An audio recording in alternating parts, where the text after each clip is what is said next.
Sidang putusan terhadap Nenek Asyani 63 tahun terdakwa pencuri kayu perhutani di Pengadilan Negeri Situbondo, Jawa Timur diwarnai ketegangan.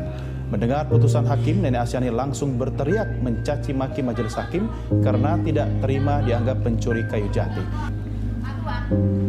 Bertindak adil. Satu orang tarik Ya, mundur dulu agak jauh. Menurut seorang nenek berusia 92 tahun, Saulina Sitorus, dijatuhi hukuman penjara 1 bulan 14 hari di Pengadilan Negeri Bali G, Kabupaten Toba Samosir, Sumatera Utara. Saulina terbukti bersalah karena menebak pohon durian.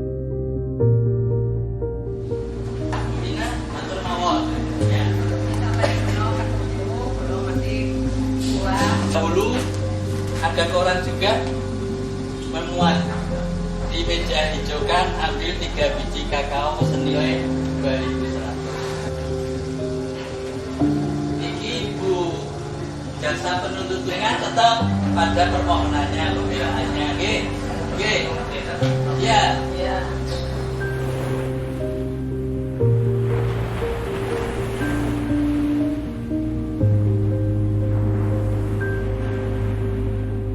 Kejaksaan adalah institusi satu-satunya yang bisa menentukan seseorang itu masuk ke ranah peradilan atau tidak. Dan itu tidak dipunyai oleh institusi lain. Kita tahu bahwa kita, kejaksaan, mempunyai sentral di dalam penanganan suatu perkara.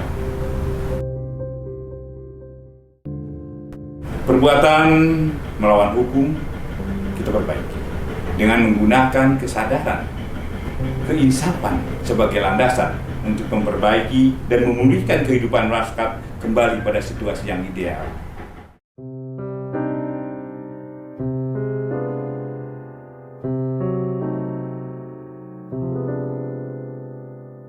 Pasal yang dikenakan oleh penyidik pasal 363 ayat 1 ke 5 KUHP, yang mana pasal 363 tersebut mengandung unsur pemberatan, yaitu dilakukan dengan cara merusak.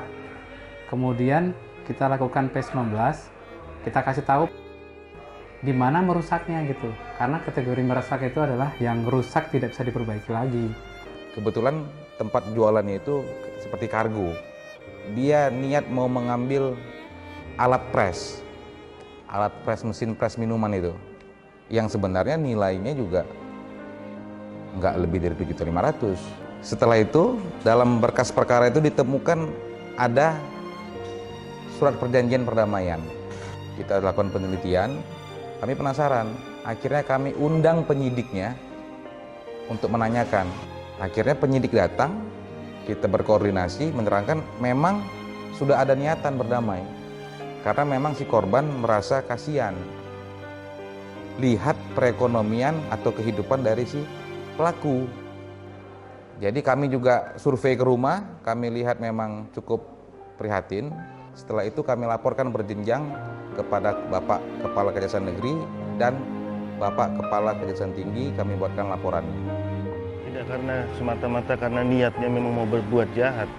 Ya memang ada situasi, kondisi yang mereka akhirnya harus bagaimana caranya dapat makan, ngurusan perut, gitu. Cuman kadang-kadang kan mereka ini yang namanya mereka melakukan kejahatan kan pukul rata. Korbannya juga kadang-kadang juga orang miskin. Coba, gimana nih kita nih sebagai penegak hukum menghadapi hal ini? Ada pelaku yang dalam keadaan memang mereka memerlukan, katakanlah sesuap makan.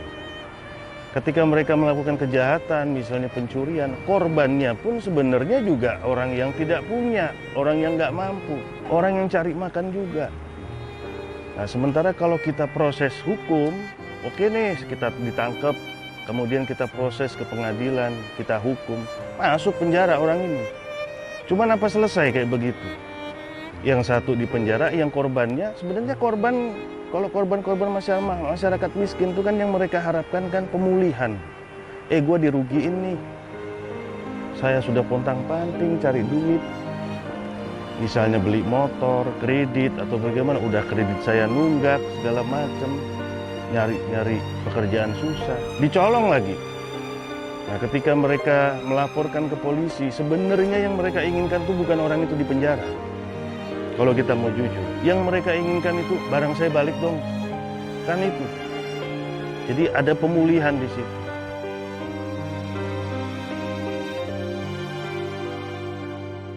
Datangi keluarga Intan saya ke arah Pracak, jauh kan Cici ke arah Lampung, dia ke arah Pracak, saya pergi ke sana naik motor sendiri nemuin Intan itu.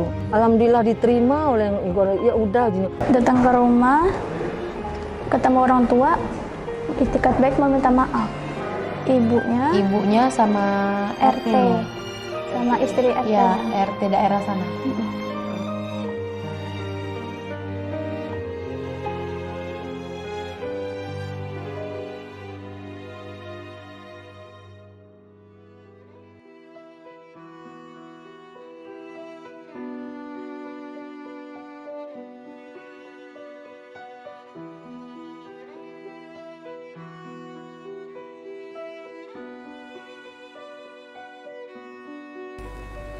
Jadi di masyarakat itu, ketika terjadi masalah, menimbulkan ketidakseimbangan. Sehingga jaksa, salah satu bagian daripada penegak hukum, harus dapat memberikan keadilan, yaitu memulihkan keadaan seperti keadaan sebelum terjadi suatu tindak pidana. Pasal 139 KUHP. Jaksa selaku pemilik perkara dapat menentukan layak tidaknya satu perkara dilimpahkan pengadilan. Ketika jaksa memilih penyelesaian perkara melalui penghentian penuntutan melalui restoratif justice, itu dapat dibenarkan. Kata maaf dari korban maupun dari pelaku, jaksa harus menginisiasi itu. Jaksa harus proaktif. Jaksa harus dari proses pra penuntutan.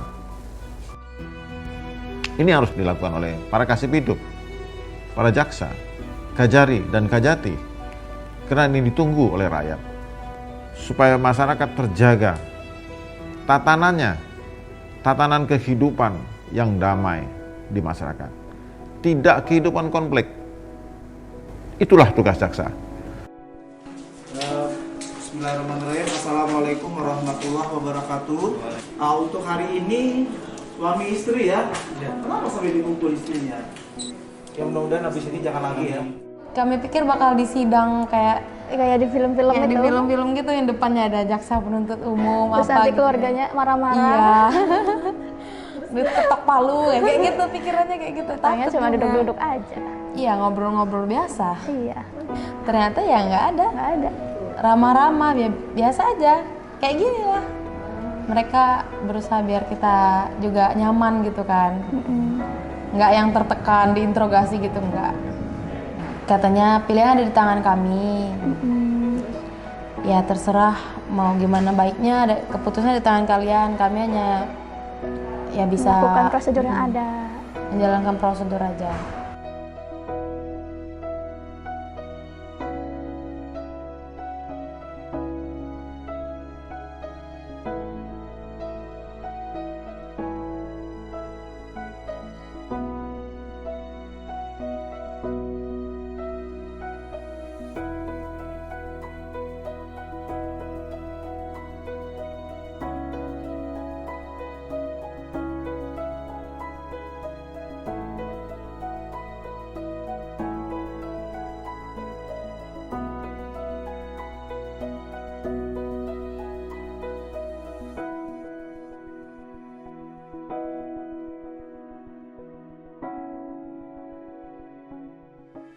Penyelesaian super perkara tindak pidana melalui keadilan restoratif adalah penyelesaian perkara yang mendepankan serta menekankan pemulihan kembali pada keadaan semula, keseimbangan, perlindungan, dan kepentingan korban dan pelaku. Itu pelaku tindak pidana mestinya. Ya, oleh karena itu, keadilan restoratif merupakan suatu kebutuhan hukum di masyarakat dan sebuah mekanisme yang dibangun dalam melaksanakan kewenangan penuntutan dan pembaharuan sistem peradilan pidana. Dan kita harap bagi seluruh jaksa harus terus bergerak dan berkarya serta mampu memprestasikan rasa keadilan yang hidup di masyarakat. Harapan ke depan, tidak ada lagi penegakan hukum yang justru mengusik rasa keadilan yang hidup di masyarakat. Dan selalu saya katakan pada teman-teman, di dalam penuntutan, keadilan itu tidak ada di dalam KUHP, tidak ada di dalam KUHP. Keadilan itu adalah ada di dalam kehidupan masyarakat yang berkembang di situ. Dan penuntutan kalian harus berdasarkan pada hati nurani kalian. Saya tidak ingin ada lagi orang-orang yang mengambil karet, mengambil kayu sebatang, kalian tuntut dengan pidana. Camkan itu.